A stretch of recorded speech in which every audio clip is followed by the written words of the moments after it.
एक घर में औरतन के सवाल पूछे का अधिकार नहीं खे। एक घर का नींव हम मर्द रख ले बानी। अब जितना पढ़े करे पढ़ ले लू, घर के काम काज करत आवत नहीं खे। हमर घर पे ना केहू प्यार करेला तो ओकरा के काट दिहल जाला। तोहार दुपट्टा कहाँ बा? इस सत्य तोरा से वादा करता सोनम, तो हर ख्वाहिश के हम अपना प्यार खातिर हकीकत बनाए। तो चला हमार पहला सपना पूरा कर। हमके शीला के जवानी देखे के बा, हमके अगला विश पूरा करे के बा। अगर वो हमार प्यार में पागल हो जाई ना तो हम जैसन सोचता नहीं वो उहे करी। टूटती सांस में भी आँख के नीचे इतना कुछ हो गल और केहू के खबर तक ना लगल।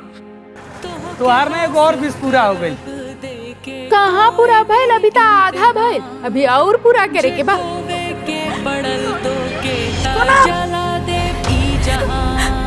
I love you.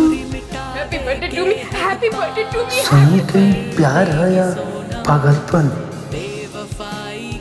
तू ये सोच रहा बड़ा ना कि हम पागल बनी, बाकी पागलपन ही तो प्यार के सच्चा रूप होला। मारी तोरा के गोली।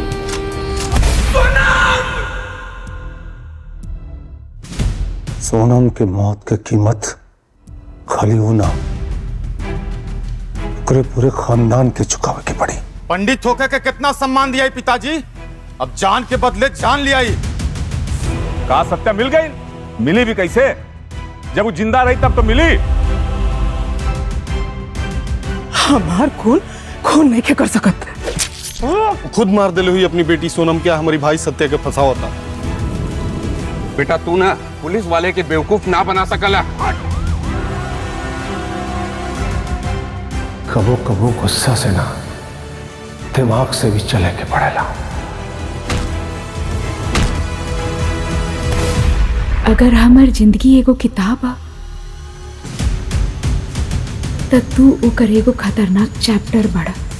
इंतजार खत्म, जान लेगी सोनम के सभी 26 एपिसोड लाइव अभी देखें सिर्फ स्टेज ऐप पर।